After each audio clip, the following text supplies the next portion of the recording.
నిన్న జరిగిన 4 గంటల 15 నిమిషాలకి మన స్టీల్ ప్లాంట్ మెల్టింగ్ షాప్ 1 దగ్గర ఒక సడన్ ఎక్స్ప్లోజన్, లిక్విడ్ మోల్టెన్ స్టీల్ని పట్టుకుని ఒక బకెట్ లాంటిది ఉంటుంది దాని ల్యాడర్లలో, అది బ్లాస్ట్ అయింది.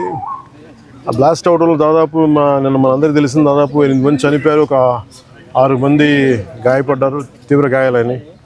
సో వాళ్ళు ఇద్దరు క్రిటికల్ కండిషన్లో, 6 మంది ఇంకా మేజర్ క్రిటికల్ కండిషన్లో ఉన్నారు. ఇంకా వాళ్ళు ఎలా ఉంటుందని మనస్ఫూర్తిగా మేము బాగుండాలని ఆకాంక్షిస్తున్నాం. వాళ్ళని కూడా పరామర్శకు వెళ్తాను.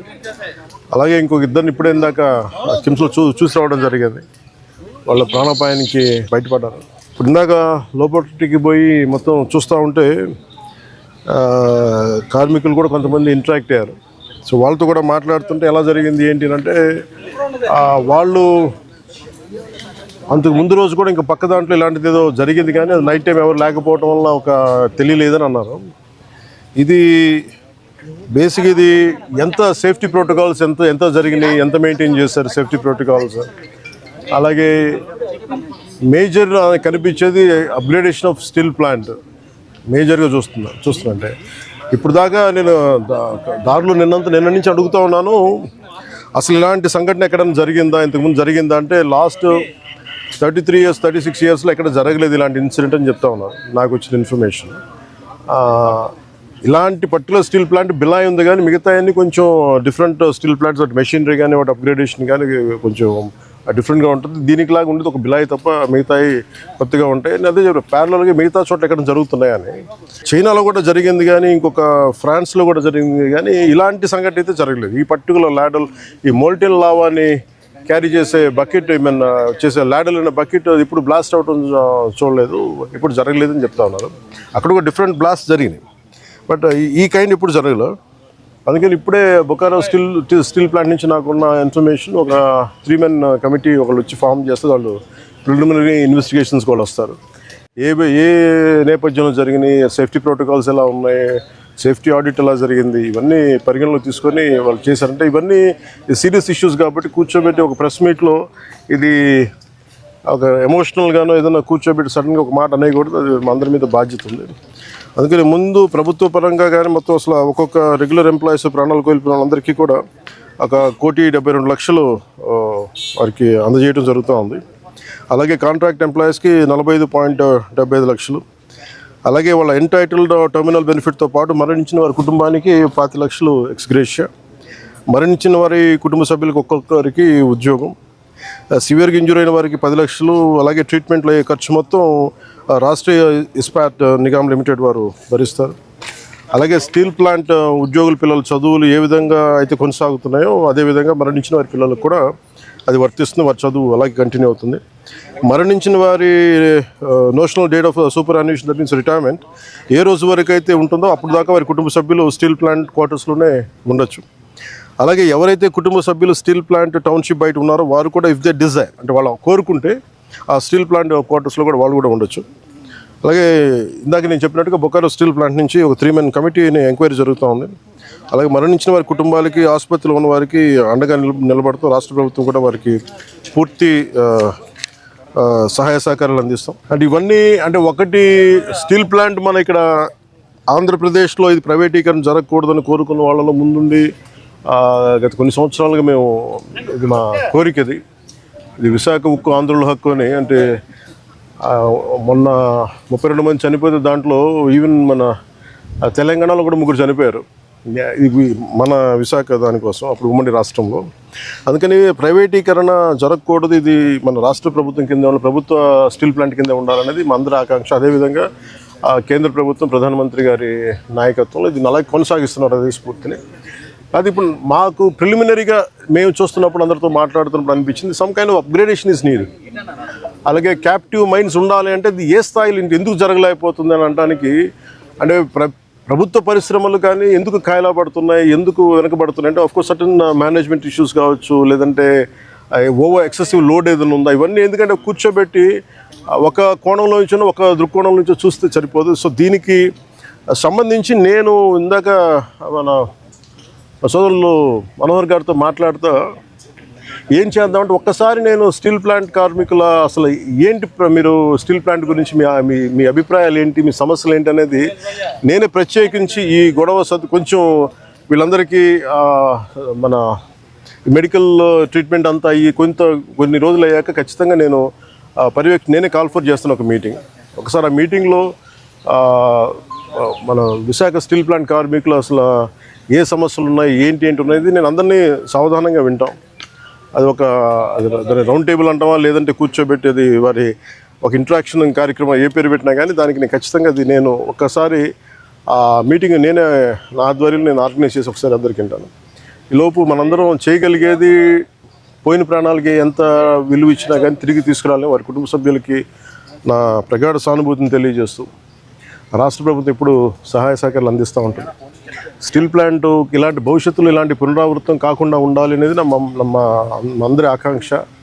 కాకపోతే ఇది మేము ఒక బలమైన పాలసీలు చేయగలం, కానీ నేను ముందు నుంచి పరవాడ కానీ వైజాగ్ చుట్టుపక్కల ప్రాంతాల అనకాపల్లిలో కానీ ప్రతి 5-6 నెలలకి ఒక 8 నెలలకు ర్యాండమ్గా ఒక సంవత్సరానికి 2 సార్లు ఏదో ఒక చోట ఒక ఇలాంటి సంఘటనలు జరుగుతూ ఉన్నాయి. ఇది కొంచెం అలామింగ్గా ఉంది నాకు.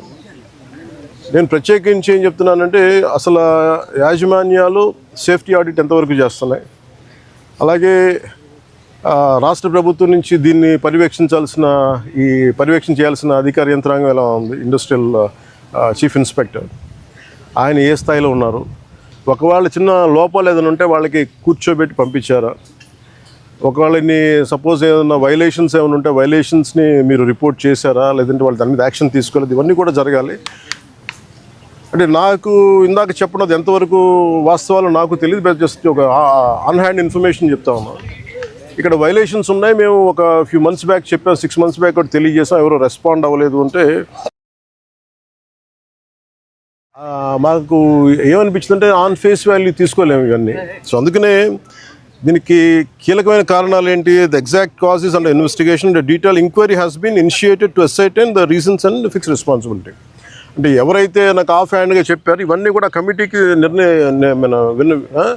నివేదిక ఇచ్చినప్పుడు ఖచ్చితంగా దాంట్లో పరిగణలో తీసుకుంటారు. ఎందుకంటే ఇది కూర్చోబెట్టి నేను ఇది పొలిటీషియన్స్ కానీ లేదంటే నా పదవి నాలాంటి అంటే దీనికి మేము పై స్థాయి నుంచి చూడగలం తప్ప దీన్ని లోతుపాతులు అర్థం చేసుకునే ఒక అధ్యయన బృందమే వాళ్ళు దీంట్లో ఎక్స్పర్టీస్ ఉన్న వాళ్ళే మాట్లాడాలి దీని గురించి. కాకపోతే నా ఇంటెన్షన్ ప్రతిసారి ఏంటంటే ప్రతిసారి ఇలాంటి దుర్ఘటన జరిగినప్పుడల్లా మనం బాధపడుతున్నాం, కానీ పునరావృతం కాకుండా ఏమేం చేయగలగాలి, ఎలాంటి చర్యలు తీసుకోవాలి, ఇది మటుకు ఇది నిరంతర పహారా. ఇది అంటే ఇది ఒకసారి నిర్లక్ష్యం కూడా కాకపోవచ్చు, ఒకసారి మెటల్స్ వాటి తీసుకునే వాటి ప్రభావం ఎలా ఉంటుంది, వాటి యాక్షన్ ఎలా ఉంటుంది, వాటి రియాక్షన్ ఎలా ఉంటుంది, always it is certain accidents జరుగుతూ ఉంటాయి. It always surprises. అంటే ఎంతమంది మేధావులు కూర్చున్నా కానీ శాస్త్రవేత్తలు కూర్చున్నా కానీ వాళ్ళు ఎప్పుడు అర్థం చేసుకోవడానికి ఒక కొత్తది సంఘటన జరుగుతూ ఉంటుంది. ఆ కోణంలో కూడా చూడాలి దీన్ని. ముఖ్యంగా కెమికల్ ఇండస్ట్రీస్ కానీ పరవాడలో కానీ ఇవి ఒకటికి యాజమాన్యాలు 1కి 10 సార్లు చూసుకోవాలి. అందుకని ఇలాంటి పునరావృతం కాకుండా ఉండాలని మనస్ఫూర్తిగా మేము అందరం కోరుకున్నాం. మరోమారు నేను మీకు మాటిస్తున్నాను, స్టీల్ ప్లాంట్ కార్మికులందరితో కూడా నేను ప్రత్యేకించి కూర్చుంటాను. ఒక అవసరమైతే ఒకే రోజు అందరూ తీసుకోలేను కాబట్టి ఒక కనీసం అటెస్ట్ ఒక 4-5 గంటలు కూర్చుంటాను. ఇంకే నీడెడ్ అవసరం అనుకుంటే ఇంకో రోజు కూడా దీన్ని ఎక్స్టెండ్ చేసుకొని నేను దీని మీద నేను మీ సమస్యను సంపూర్ణంగా అర్థం చేసుకోవడానికి దాన్ని ముందుకు తీసుకెళ్తాను. ముందు ఇదంతా అవనివ్వండి.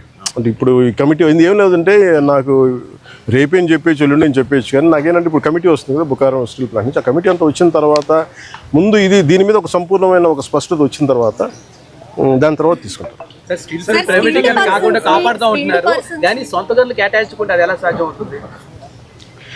ఇప్పుడు మీరు ప్రశ్న ఇప్పుడు ఏం చేస్తున్నారంటే, నేను లాస్ట్ టైం కూడా ఇక్కడికే వచ్చాను, నేను ఎంటైర్ యూనియన్స్తో మాట్లాడాను.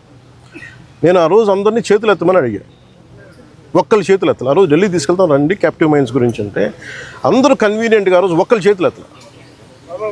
అంటే మీరు ఇండివిజువల్ పార్టీ పాలిటిక్స్ మీరు కలెక్టివ్గా స్టీల్ ప్లాంట్ మాది అనుకున్న irrespective party verticals or wing verticals పక్కన పెడితే మీరు స్టీల్ ప్లాంట్ కార్మికులు బాగు కోరుకోవాలి, ఇది బాగుండాలి, ఇది విశాఖ ఉక్కు, ఇది ఆంధ్రుల హక్కు అనే మీరు పదాన్ని నిజంగా మీరు ముందుకు తీసుకెళ్ళాలి స్ఫూర్తినంటే, నేను ఆ రోజున ఇదే దాంట్లో గత వైసీపీ ప్రభుత్వం ఇది అమ్మేస్తానంటే మేము వచ్చి కూర్చొని కొట్లాడాం దీనికి.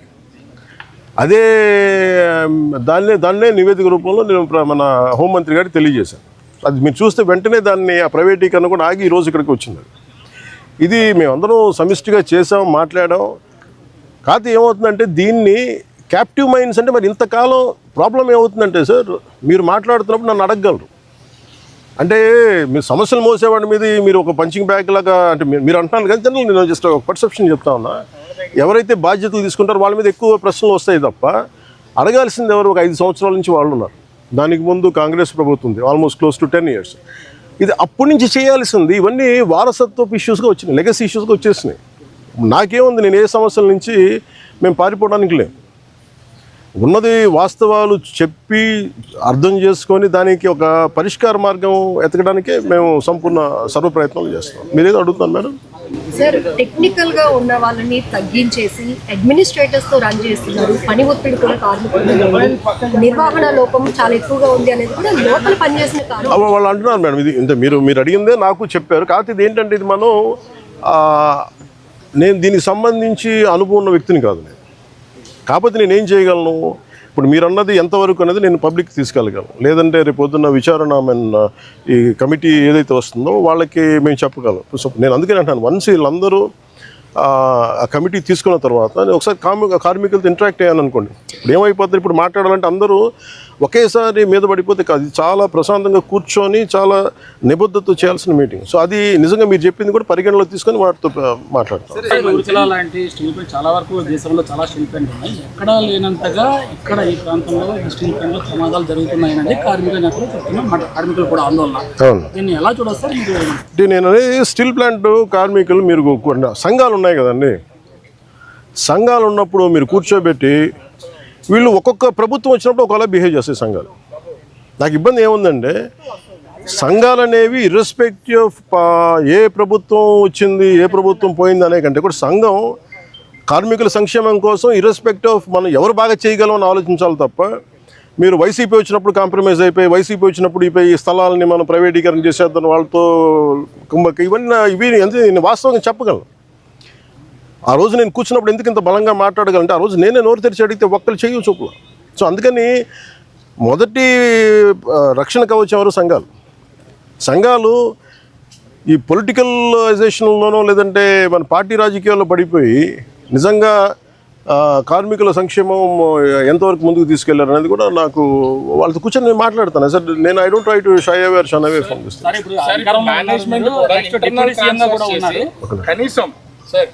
మేనేజ్మెంట్ కూడా ఇంటర్నల్ ట్రాన్స్ఫర్ చేస్తుంది. అసలు సంబంధం లేనటువంటి డిపార్ట్మెంట్ని డిప్లాయ్ చేయడం వల్ల ఈ ప్రమాదం జరిగింది అనేది, చనిపోయినటువంటి వాళ్ళలో కూడా అట్లాంటి వ్యక్తి ఒకరు ఉన్నారనేది ఇప్పుడు కార్మికులు చెప్తున్నటువంటి మాట. అంటే ఇప్పుడు స్టీల్ ప్లాంట్ యాజమాన్యం కూడా ఈ ఎంప్లాయీస్ విషయంలో కొంత అలసత్వం వహిస్తుంది అనేది ప్రధానమైనటువంటి మాట. దీని మీద అసలు ఏమన్నా మేనేజ్మెంట్తో మాట్లాడడం కానీ అంటే ఇవన్నీ సార్, ఇవన్నీ కూర్చోబెట్టి మనం ఇలాంటి సంఘటన జరిగినప్పుడు మాట్లాడతాం. సంఘటన జరిగినప్పుడు అన్నీ బయటకు. నేను ఏమంటానంటే, who is the first line of defence ఇక్కడ మీరు చెప్పండి. ఫస్ట్ లైన్ ఆఫ్ డిఫెన్స్ ఎవరు? కార్మిక సంఘాలు, యూనియన్స్. వాళ్ళ పనులు సరిగ్గా చేస్తున్నాయా లేదు, ఇవన్నీ వాళ్ళు మాట్లాడాల్సింది. వాళ్ళు ఆ రోజు నేను వచ్చి కూర్చున్నప్పుడు ఒక్కడు నేను ఇదే చెప్పాను, మాకు ఇన్ని సమస్యలు ఉన్నాయి. ఓకే, మనం అందరం కింద పెడతాం, మీద పెడతాం, వెళ్తాం, 10 సార్లు ఒక నెగోసియేషన్ జరుగుతాయి. అసలు సమస్యని మీరు ఇవన్నీ చెప్పకుండా మీకు అన్యాయాలు ఇవి జరిగిపోతున్నాయంటే, నేను అనేది ఏంటంటే, మీరు ఒక లాజికల్గా ఒక రేషనల్గా మాట్లాడకుండా పూర్తి ఎమోషన్ మీదను ఇలా కూర్చొని మాట్లాడితే కాదు. కూర్చోబెట్టి లాగ్ బుక్స్ తీసుకోవాలి, ఏమేమి జరిగినాయి, నిజంగా మీరు చెప్పినట్టుగా అడ్మినిస్ట్రేటివ్ జాబ్ని పెంచి స్కిల్డ్ లేబర్ని లేకుండా చేస్తారు. ఇవన్నీ ఏంటంటే, మనం ఆఫ్ ద హ్యాండ్ ఇలాగ మనం కూర్చొని, ఇది మీడియా ట్రయల్ కాదు, లేదంటే సోషల్ మీడియా ట్రయల్ కాదు. It should be a very deep investigative approach with committee of experts has to happen. దీనికి పొలిటికల్ వీల్ ఉండాలి. దీనికంటే నేను ఈ రోజుకి చెప్తాను కదా, ఇండివిజువల్గా మేము యాజ్ జనసేన పార్టీ ఈరోజు మేము ప్రభుత్వంలో భాగస్వామ్యం అయినా కానీ మేము ఎక్కడ దీన్ని షన్ చేయట్లేదు. More than willing to understand.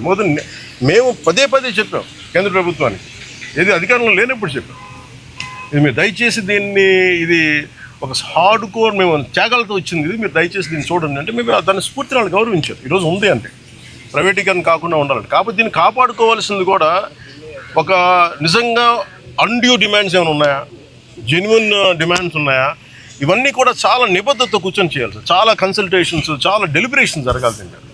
అందుకని నాకు స్టీల్ ప్లాంటు చాలా అద్భుతంగా ఉండాలి, ఇలాంటి ప్రమాదాలు జరగకూడదు అనేది మా అందరి ఆకాంక్ష. Thank you.